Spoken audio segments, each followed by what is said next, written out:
all you Grusses. I have a very bad cold. I'm actually getting over it, but my voice is bad. But I made the following video to show you how to make Grandma Gruss's potato soup, because some people had asked me about it. Before you start, it's a good idea have a 5-pound bag of potatoes. I used yellow potatoes, and I use Better Than Bouillon, chicken bouillon, and you can get it at Walmart. And you're going to use about a half of a 38-ounce or a 38 serving jar. And you're going to need some pepper and 2 eggs, about 2 cups of flour, 1/4 of a cup of onion, and a stick of butter, and a potato masher, and 2 pots. And you want a clear plastic or glass 2-cup measure. It will show you at least till 2 cups. And that'll help you a little bit because it is not the best video quality. So I want you to know that up front. But enjoy. Bye-bye. Oh, and a shout out to Lexi because she asked me to do this and reminded me. I plan to do more Grandma Gruss cooking. So till then, bye-bye. Hi, all you Gruss nieces and nephews. I've been sick, so I don't sound very good. But some of you have asked to see how to make Grandma Gruss's potato soup. So I'm going to do that real quick here. I peeled a 5-pound bag of yellow potatoes. I think those have the best taste. I cut them in slices that are about that big. I guess you could cut them in cubes, but for some reason, the slices, sorry about that, when I go to chop them up, or smash them, I mean. Okay.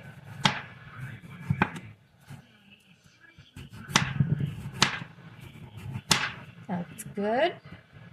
For a minute, I'll show you what we have over here.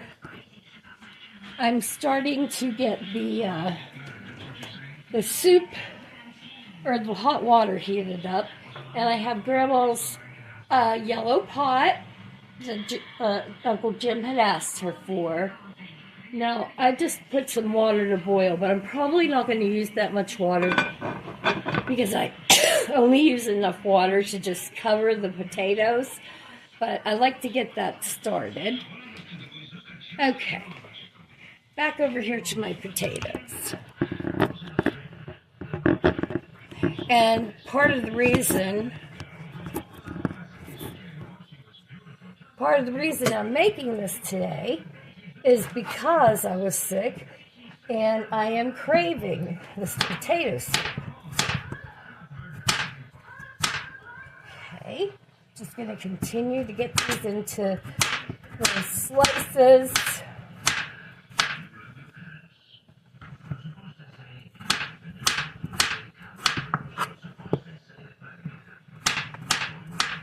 All right, we're almost done.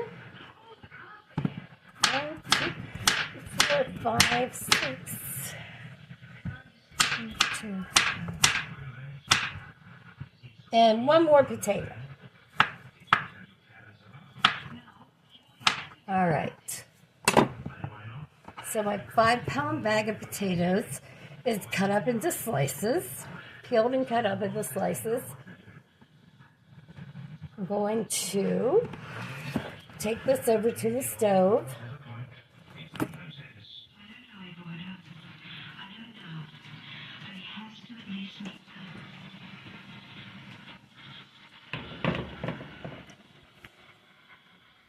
Take that off.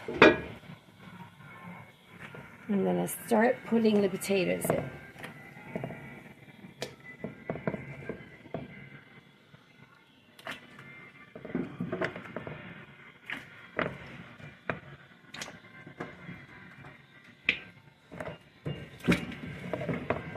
I could tell I'm going to have to empty some of this water. I got a little too much of it going here.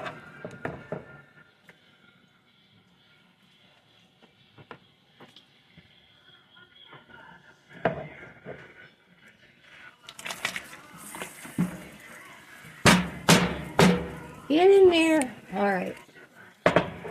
Now, you can see that those potatoes are not just covered right to the top of, with water. We have to scoop some of that water out. Okay, so come over here.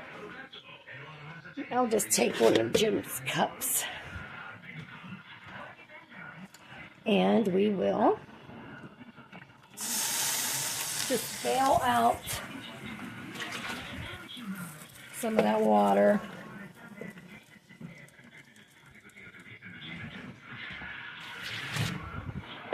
Okay.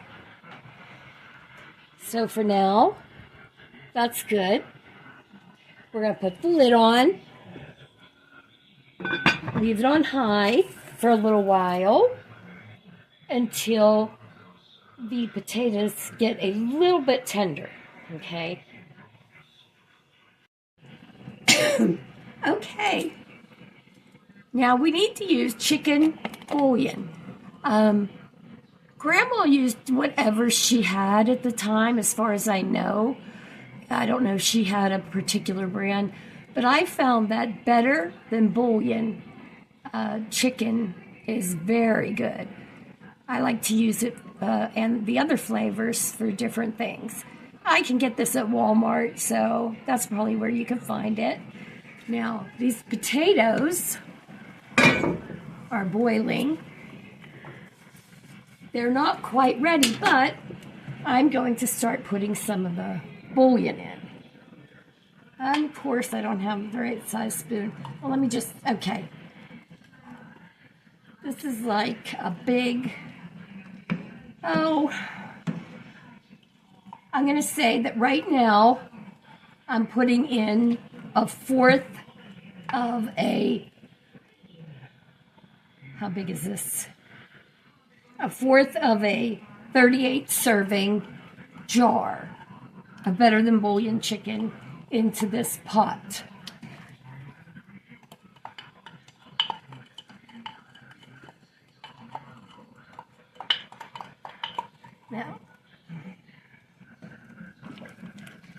Now I may need more. I'll test it in a little bit. Take a little taste of this with that bouillon that we put in. Again, so far I put in a fourth of a jar of a 38 serving Better Than Bouillon chicken.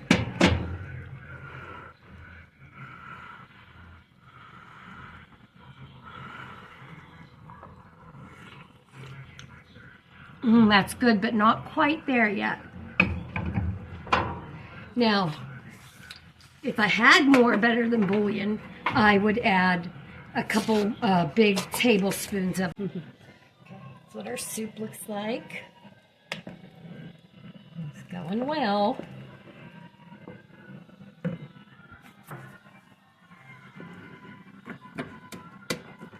Now, what Uncle Jim and I and my kids have always really liked is a definite good amount of pepper. I don't measure it. Just like shake a bunch out of a pepper container. Okay. These potatoes are still not quite ready. I'll show you what I mean. Okay. So let me bring one of these up to the surface here. Now that's a big slice. Most of them were smaller, but here's another one. You can put the fork through it, okay? If the fork just goes through, you're probably right at the right amount of mushiness that you're going to want.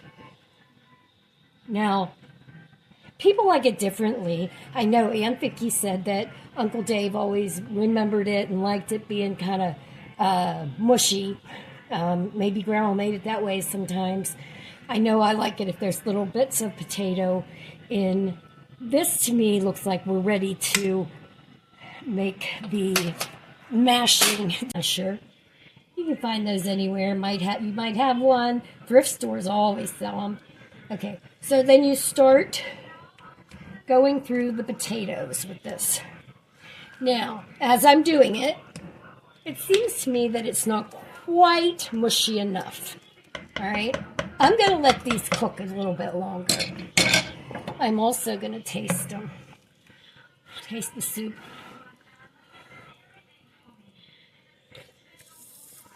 That's good. It has a real good taste to it. Here's some. While those are getting slightly more mushy, I am going to put in a stick of butter. I think that's one of the secrets. I know that I forgot the butter on occasion. I remember one time when Grandma Gruss did, and we agreed that you could tell the difference. It's just not as good. So just let that butter melt in there. Wow. That is. Check my potatoes again. Still not quite mushy enough. Let that cook just a bit longer. Okay, I'd say that these have been cooking. I can look at the time on the video. I think these have been cooking for a good 10 minutes. We'll give it a couple more. Okay, while those potatoes are cooking a little bit longer, we are going to get a pot. It's a medium or somewhat smaller pot, and put it on high, the water on high. There we go. We're going to let that boil, and this is the pot of water that we will be making our rivels in. Okay. Back over to the soup. That's feeling good now. Kind of get a hang for it. Like, you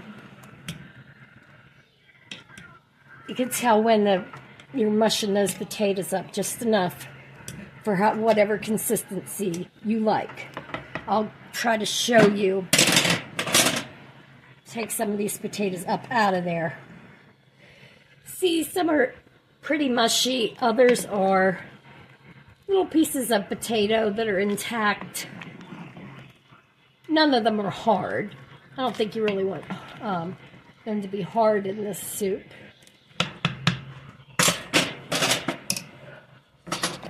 Just a little bit more is what I'd like to do there. Okay.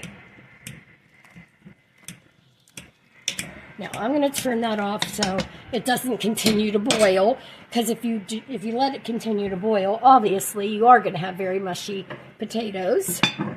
Like I said, everyone likes it different. Okay, now coming over here. Now here is the making of the best part of the soup, rivels. Okay, the recipe I remember her grandma telling me is use 1 beaten egg to 1 cup of flour. I always make double, so I use 2. I crack 2 eggs into this measure here, and you want to put them up pretty good with your fork.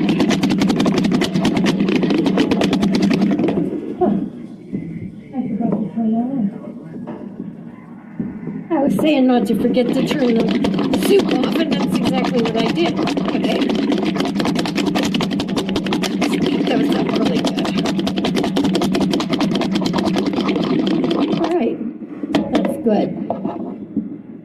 See, don't have to be perfect. You just want them beat up pretty well. Okay. So then, this cup measure I have tells me, let's see, 2 cups is halfway up on this cup measure. So it was 1 egg to each cup. So 2 eggs means we're going to need 2 cups of flour. And we'll put it right on top of that egg.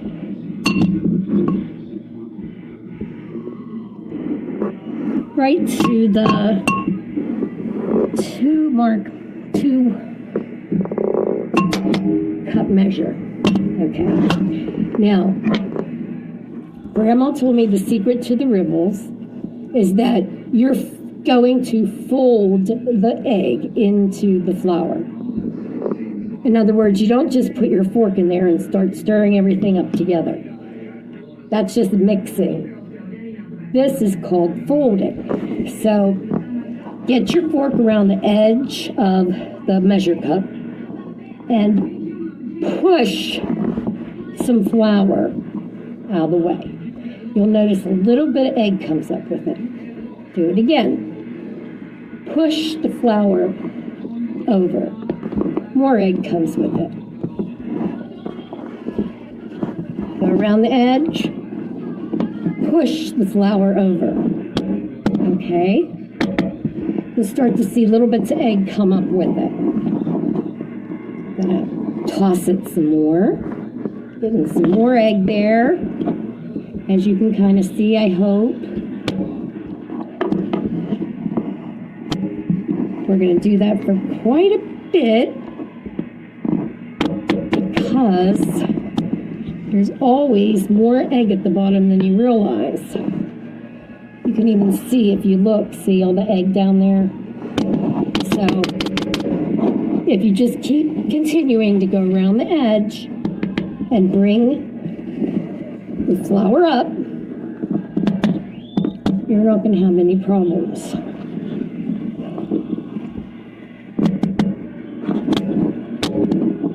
I see some egg there. I'm going to go around that part of the bottom. Bring some flour, egg up. I keep saying bring flour. Push the flour up. Bring the egg up with it is basically what you're doing. Okay, there's some more. See, now we're seeing more and more egg in there. Around the edge and toss. Any recipe that tells you to fold, that's what they're saying is, don't mix that egg right up. Fold it in. And there's another one. Okay. We're almost done with this one, but you can see there's still egg down there. So I'm going to try to get to the bottom of the container. Bring that up. Get to the bottom. Bring that up. Let's see where else we have egg. Yeah, see, there's some right there. I like to use the see-through liquid measure container when I do this. It helps you to know if you have all the egg folded in.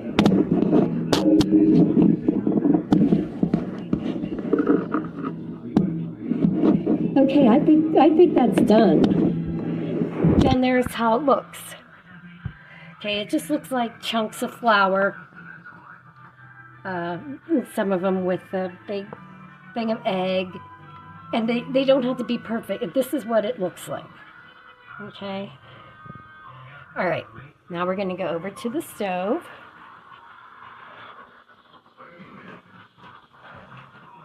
We have our water boiling. Hopefully it's boiling now for the ribbles. We're going to give it another minute. Okay, this ribble water is boiling. So, how Grandma taught me to do it is, I'm trying to get my view in here. All right, so you just pick up little pieces of the folded flour and egg and just like sprinkle it in basically. It should be in, little pieces. Now, if you find yourself that all you have is like one or two big dough balls, then you know that you didn't fold it. But I think that if you just do what I showed you, you're not going to have any problem. Okay, see how that can just kind of sprinkle in there?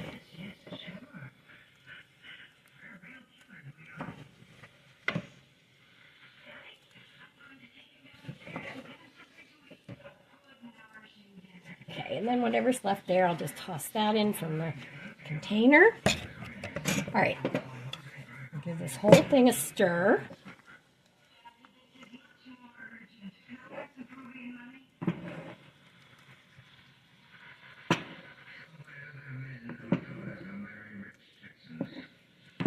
Okay, this does not take long at all. I'd say just a few minutes. After the rivels have boiled for about 2 minutes, I'd say, dump them into a colander. There we go. Now, Grandma Gruss showed me that she then rinses them off a little, makes them a little less starchy. But then I heard somebody else in the family say that, no, you don't want to do that. So I'm just showing you what I remember her telling me. Okay. So you can see that there's little pieces here and some big pieces too. But what we're going to do is get out a cutting board.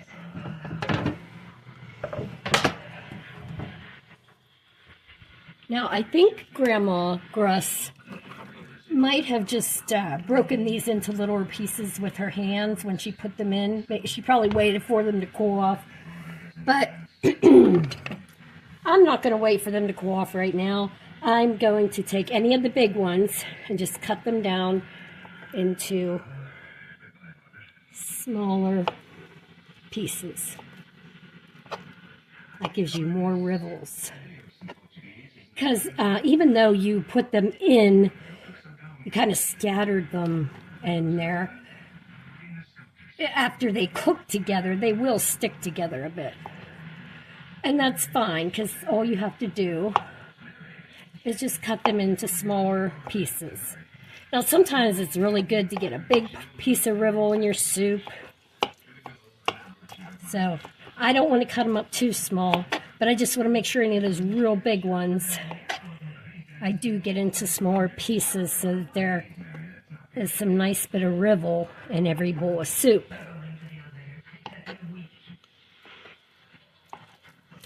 We love our rivels. Okay. Hey, something I wanted to tell you. One time Gruss was showing me how to make gravy. I knew sort of how, but she was at our house making Swiss steak. If I can remember what she did with that, I'll let you know. But she said, now, believe it or not, one of our McMullen or Leap grandmothers was said to have get more gravy out of a squirrel than most women could get out of a bear. I thought that was funny. Okay, so the rivels are done here. Finally, chop up about 1/4 of a cup of onion. Now, Uncle Jim doesn't like onion, so I usually just cut up super, super little, and he doesn't even know it's in there.